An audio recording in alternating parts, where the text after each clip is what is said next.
Olá para você de casa, começa mais um programa Ponto de Vista e hoje vamos falar sobre segurança pública, em especial vamos falar sobre o trabalho da Delegacia de Investigações Gerais e para isso a gente tem aqui a honra de receber pela primeira vez a doutora Milene Davoli Nabas de Mello, que é titular dessa delegacia, né, especializada.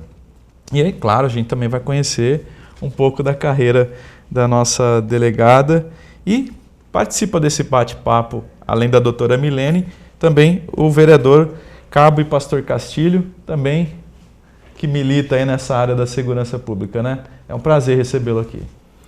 Prazer é meu, Tiago. Eu venho aqui cumprimentá-los, né? Você, com certeza vai ser uma ótima direção, como antecede as outras entrevistas nossas, né? O Claudemir, o Adilson, o Dernival Manfio, a doutora Milena, parceira, trabalhamos juntos, fizemos muitos flagrantes juntos. Meu amigo, meu assessor, doutor Célio, e aqueles que nos assistem com a graça e a paz do nosso Mestre maior, Jesus Cristo Nazareno, estejam com todos vós.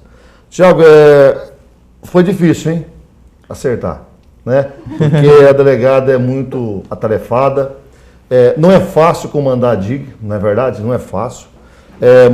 Muitas ocorrências, né? Igual eu disse lá na última sessão, nas últimas, né? Quase todas elas, é uma delegada que tem sangue no olho, tá no fronte aí, e ladrão aqui em Tupã não aposenta.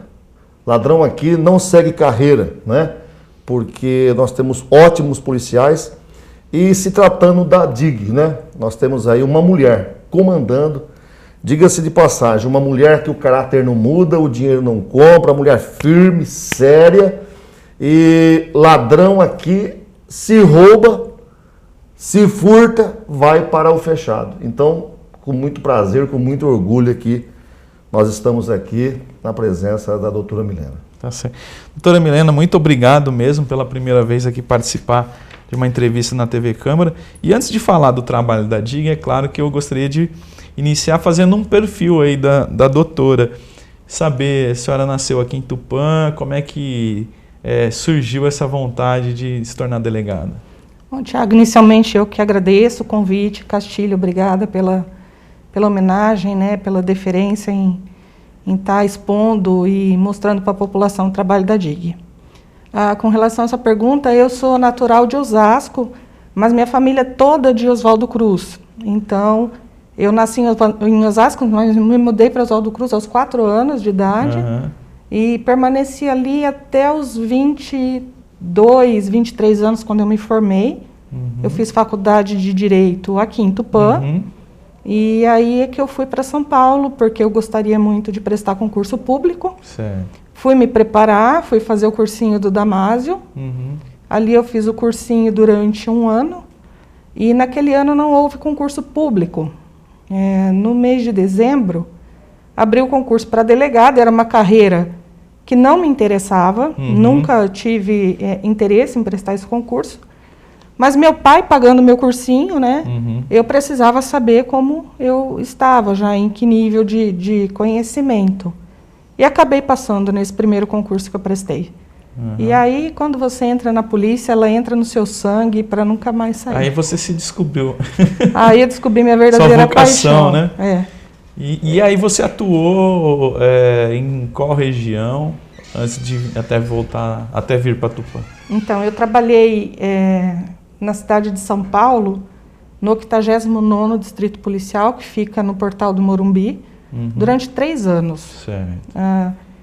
Aquele distrito é um distrito diferenciado, porque nós temos 2 extremos em questão econômica, que é a parte das pessoas muito abastadas e das pessoas muito pobres. Lá na área do distrito que eu trabalhava, existe aquela favela de Paraisópolis. Isso, Morumbi, Paraisópolis, muito próximo. Exatamente. Ali. Então, eu atendia aquela favela, que é a segunda maior favela de São Paulo. Ela possui cerca de 200 mil habitantes. Você compara isso com relação... 4 vezes Tupã, né? Exatamente. Mais, né? Mais de 4 vezes. É uma cidade de médio porte, né? E lógico, né? Por ser área de periferia ali, a gente lidava com todo tipo de situação. É um lugar que existem alguns criminosos, mas a maioria das pessoas são pessoas de bem, que não têm tanta oportunidade, então acabam morando num lugar mais precário, mas são pessoas de bem. E foi uma escola maravilhosa trabalhar em São Paulo, né? Ali a gente aprende tudo. Você aprende a lidar com todo tipo de policial, você aprende a lidar com todo tipo de sociedade e atender ocorrências, assim, um passeio completo pelo Código Penal. Doutora, tem alguma ocorrência em especial que a senhora lembra que marcou logo no início da carreira, assim, que te chocou pelo, sei lá, o nível de crueldade do ser humano, ou alguma coisa que te chocou, assim? Olha, quando você inicia a carreira na polícia, obviamente que as ocorrências que mais te chocam no começo são as ocorrências de homicídio, né? A gente não está habituado a ver esse tipo de cena. E eu, felizmente, sou uma pessoa que tive sorte. Eu nasci numa família bem de vida, de classe média. Então, isso era uma coisa que jamais passou pela minha cabeça, que um dia... Você ia estar numa cena eu seria... de um crime, assim, né? Para investigar. Eu estaria ali responsável por descobrir a autoria de um crime desse tipo. Então, o primeiro homicídio, a gente... sempre o primeiro tudo a gente nunca esquece, né? Então, o primeiro homicídio foi muito marcante, porque foram 60 e poucos tiros, né? Nossa, disparos que a vítima sofreu. E aí, naquele momento, a gente já percebeu que havia uma gangue lutando com outra, um bairro com outro, porque temos a Avenida Giovanni Gronchi, no Morumbi, e ela divide a favela de Paraisópolis. Para quem vai sentido bairro, fica à esquerda. E do lado direito fica uma outra favela chamada Jardim Colombo. Eles lutavam entre si, disputa pelo tráfico de drogas, né? Então, assim, essa foi meu primeiro contato com uma violência mais efetiva e me marcou bastante, né? Agora você pergunta, o que mais marca a vida de um policial? Eu acredito que, certamente, são as ocorrências de abuso sexual contra a criança. São as mais tristes. São as mais difíceis de lidar. Faço a pergunta também para o Castilho responder. Além da tristeza, do choque, é preciso trabalhar também assim, o psicológico da revolta, porque não bate, assim, se fala, uma raiva, melhor dizendo, né, do criminoso, da crueldade. A gente vai fazendo ao longo da carreira um exercício mental de tentar não se envolver emocionalmente com as ocorrências, porque senão você acaba adoecendo, né? O Castilho sabe bem disso. Mas a violência sexual contra a criança, é difícil você não se emocionar, não tem como, né? Às vezes a gente ouve relatos assim que são tão absurdos. Uma vez logo que eu saí de São Paulo, eu fui trabalhar em Andradina, né? Eu e o meu marido, nós tivemos 2 filhas. As nossas primeiras filhas, elas eram crianças especiais, eram gêmeas, né? E nós realmente não tínhamos condições financeiras de cuidar do problema delas morando em São Paulo. Nós queríamos vir para o interior e surgiu a oportunidade de irmos para Andradina, nós fomos para lá. Ali eu trabalhava na Delegacia da Mulher, onde eu fiquei 12 anos. E logo no início que eu estava lá, chegou uma mãe com uma criança de 2 anos aproximadamente, e ela relatou para a gente o seguinte episódio, que ela estava fazendo uma mamadeira e que a criança olhou a mãe preparando o leite e falou assim: "Ô mãe, você sabe que sai leite do pipi do tio?" Nossa. Então, uma criança dessa idade, ela não tem condições de dar um relato desse sem que ela tenha vivido. Um abuso. E na inocência dela, com a parca experiência que ela tem, ela conseguiu relatar para a mãe o que estava acontecendo, né? Então, são circunstâncias assim que nos revoltam. Tem horas assim que a gente tem vontade de perder a cabeça, mas tem que ter o equilíbrio, né? Então, a gente faz tudo o que tem que fazer. Em muitas oportunidades, a gente tinha uma escala de plantão interno na delegacia. Então, cada dia da semana era uma funcionária que ficava atendendo o público. Certo. E quando chegava esse tipo de ocorrência, às vezes acontecia da plantonista não estar bem naquele dia. Certo. E aí ela reunia a equipe, iam todas para a minha sala. É um abuso. Quem está bem hoje para atender esse tipo de ocorrência? E a gente ia se revezando, porque às vezes a gente não tinha condições emocionais para receber aquelas informações. Nessa linha de investigação, a que mais me marcou foi uma que nós recebemos uma denúncia de um site que era uma página de bate-papo, onde pessoas, funcionários públicos, frequentavam essa página e praticavam abusos online de crianças. Eu tinha acabado de fazer um curso que ensinava a fazer investigação de crimes cometidos pela internet, né? E eu sempre sou afoita, eu não posso saber nada que eu já quero botar em prática. Falei, daqui essa investigação que eu vou fazer. E foi, aos poucos, aprendendo, né, no acerto e erro. Chegamos a uma casa na cidade de São Caetano do Sul. Era dali que partiam algumas postagens. E nessa casa nós fizemos a apreensão de 3 máquinas, 3 computadores. O dono da casa revoltadíssimo, querendo saber que onde já se viu a polícia invadir a casa dele. Bom, resumindo, foram encontrados mais de 9.000 vídeos de abuso sexual contra crianças naquele material.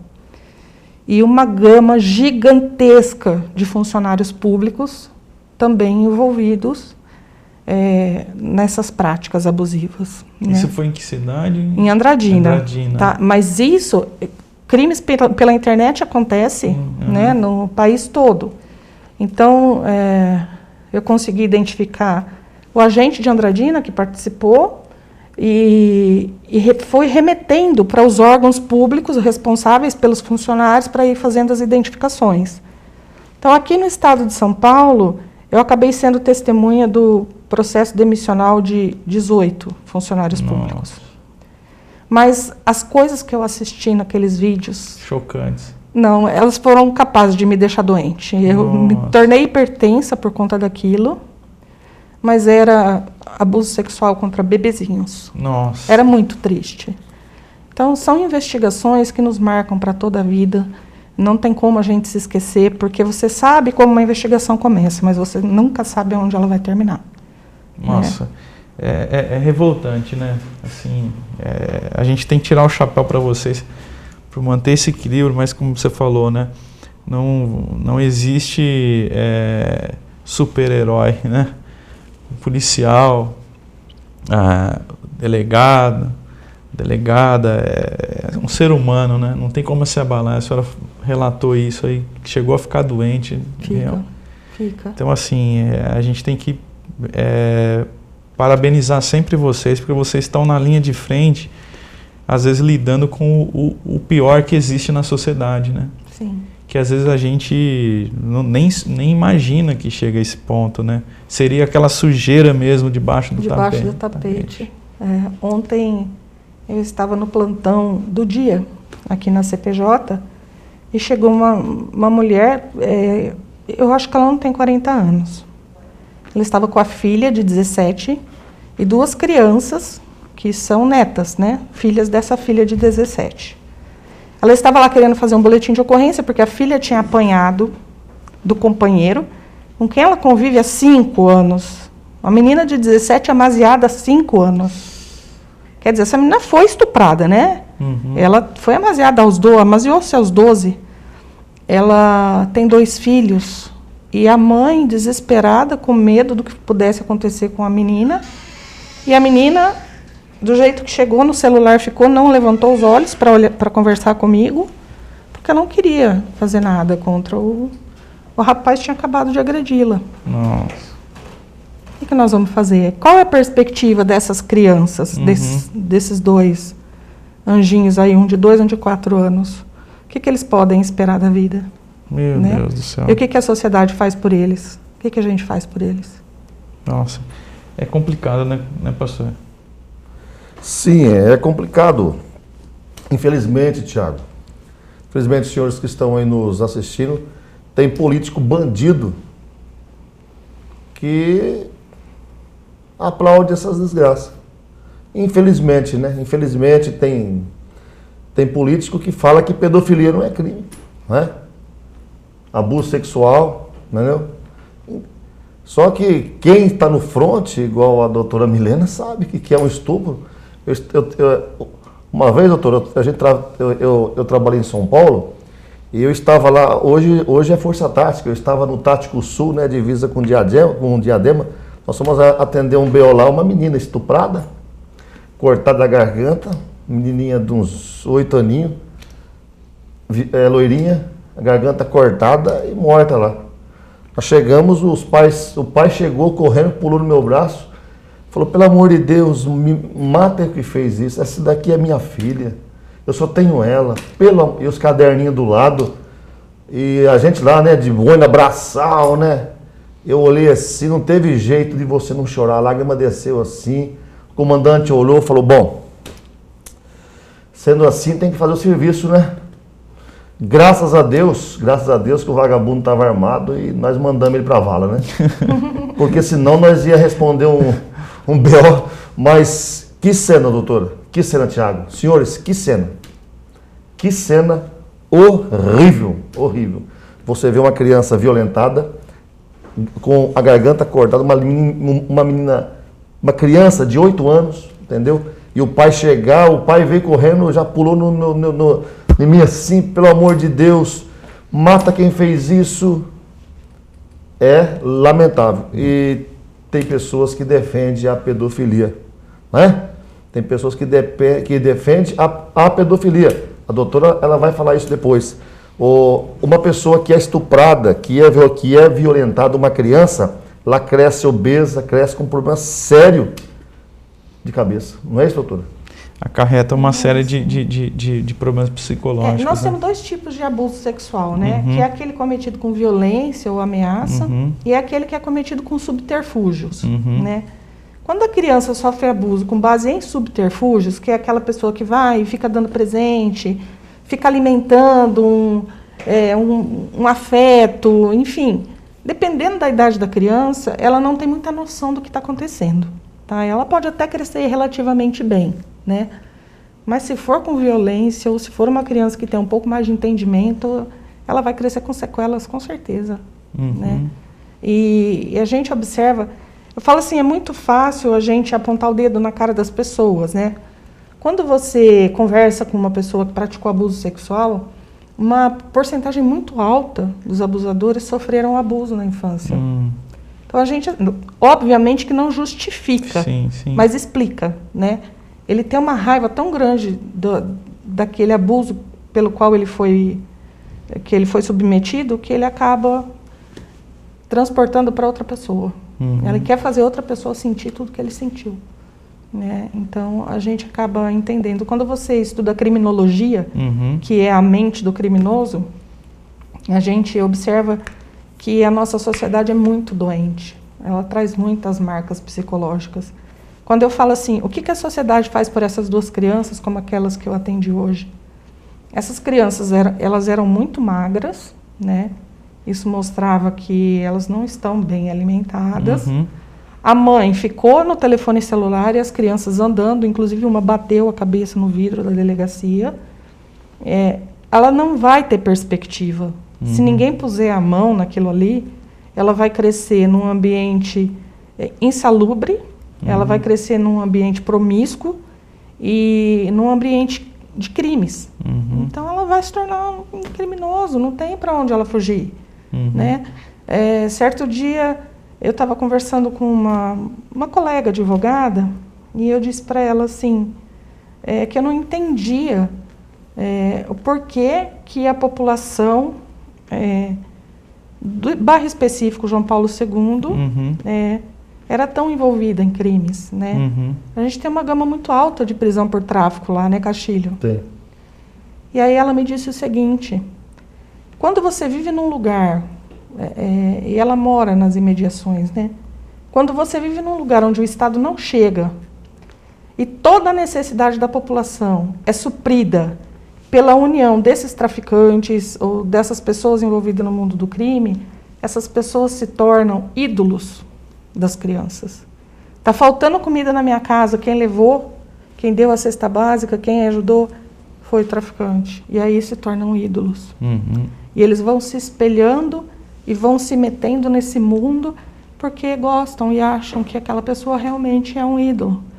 E isso é uma coisa que causa, assim, muita reflexão do que nós estamos fazendo, do quanto a gente está colaborando com a sociedade que a gente vive, que eu tenho a opinião que quase nada. A gente não colabora quase nada com a nossa população, né? Você vai, faz uma prisão, tira um traficante da rua, tal, e aquela família que ficou ali, como é que vai ser? Né? Todo mundo chuta, ninguém quer saber, e vai ficando abandonada, vai ficando. Esses dias nós fizemos uma operação pela DISI, que foi aquela checkmate, foi a última operação da DISI. E foram presos 9 traficantes, né? Inclusive, eles eram responsáveis pela organização criminosa aqui em Tupã. E eu fui destacada para ir numa casa, no João Paulo II. E quando eu cheguei na residência, a pessoa que eu tinha ido prender não estava na casa. Mas estavam 3 menores. Um menino de 17, um menino de uns 14 e uma menina de 11 anos. Irmãos, né? Eu falei, quem está responsável por vocês? Ninguém. Ninguém. Nossa. A mãe amaziou-se com outro traficante e foi morar em outra casa. Não queria saber da presença dos filhos na casa dela, que era arrumadinha, bonita. Os filhos estavam naquela lá da Coab. Mas em toda a minha carreira, de quase 23 anos de polícia, eu nunca vi uma situação de sujeira e lixo tão grande como eu vi aquele dia. Nossa. E me revoltou ver aquela menina tão pequena, vivendo em meio ao lixo, e a mãe se recusando a tê-la em sua companhia. E acionei o conselho tutelar para que fossem tomadas as providências, mas a gente não vê uma luz no fim do túnel, não. Nossa. Isso é revoltante mesmo, né? É revoltante demais a gente saber dessas situações envolvendo crianças, né? Lamentável. Olha, infelizmente a gente estourou o tempo do primeiro bloco, mas a gente vai voltar a falar sobre um pouco da sua carreira e muito obrigado por compartilhar assim de uma forma tão emotiva, até a gente está percebendo, né? Esses casos assim demonstra a grande profissional que é a doutora Amber. Tá? Então, você que está nos acompanhando, já conferiu o primeiro bloco, não saia daí que no segundo bloco continua esse bate-papo hoje com a doutora Milene e também com o vereador Cabo e o pastor Castilho. A gente volta já.